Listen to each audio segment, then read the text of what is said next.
Well, former Trump campaign advisor Roger Stone is set to appear in federal court tomorrow. Now, Stone says he's not ruling out cooperating with the Russia investigation. He insists that he's innocent of lying, obstruction, and witness tampering. Stone also took issue with the show of force by the FBI agents who surrounded his home on Friday. I'm 66 years old. I do not own a gun. I do not have a valid passport. I have no prior criminal record. I'm charged with non-violent process crimes. So that's just from a couple of moments ago. Our Jeff Pegues is staked outside of Mr. Stone's home. He was the only network correspondent to actually do an interview with Roger Stone. Take a listen. I'm not going to be convicted because I am innocent. Roger Stone is softening in his approach to the special counsel investigation that he has in the past called a witch hunt. You seem to suggest that you were open to cooperating with the special counsel. Well, I'm going to tell the truth no matter what. I have no intention of not telling the truth. I have never not told the truth. But Stone also slammed the FBI raid of his home Friday morning. This was a show of force meant to intimidate me or intimidate other witnesses who they want to say certain things. I think the American people are revolted by it. According to court papers, Stone spoke to senior Trump campaign officials about WikiLeaks' future releases of hacked Democratic Party emails.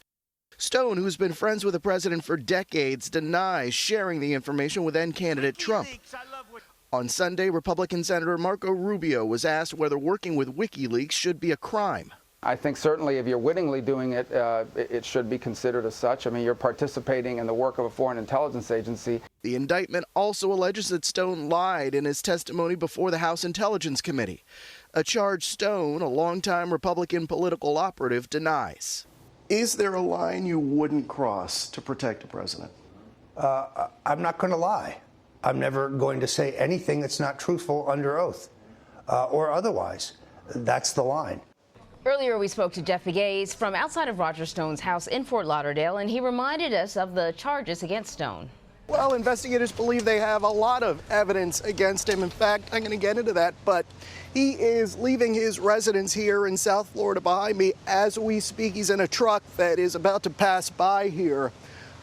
He should be heading to Washington later on today, but investigators believe, let's see if he'll say anything. There he is behind the tinted glass. But investigators believe that they have a lot of evidence against him. In fact, he's facing up to 45 years behind bars if he's convicted of all these crimes that he's accused of: lying, obstruction of justice, and tampering with witnesses. So investigators believe they have solid evidence. It is remarkable, Jeff, that you are the only network correspondent to do an interview with Mr. Stone at his place of residence, and it's just surreal to see a picture of Richard Nixon over your left shoulder. But let's talk about the attacks on the media over the weekend when the President of the United States tweeted this, quote, "Roger Stone didn't even work for me anywhere near the election." Based on our own reporting, is that true? And how connected are Stone and President Trump?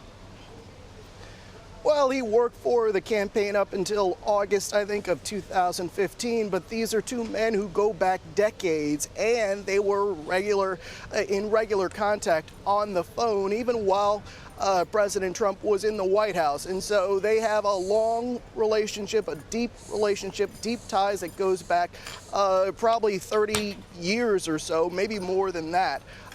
And Roger Stone is someone who believes deeply in this president and has always offered his support and, frankly, his counseling to this president as well. So, listen, you know, we all saw Roger Stone on the courthouse steps in Fort Lauderdale. He certainly appeared pretty confident, even in the face of all those boos and the lock him ups. But he's going to be arraigned tomorrow. Did you get a sense of just how he was feeling about that? Well, he didn't seem so confident. And, you know, when it came to talking about this arraignment tomorrow, he tells me that he doesn't know what to expect. You know, what I know is that, this is a judge who could impose a gag order on him. He has been talking. You saw the interview there with me, and he says he wants to get the word out, or at least his side of the story out. But frankly, he is unsure about what will happen next in this case. He's going to be in Washington, D.C. tomorrow morning for this arraignment in federal court.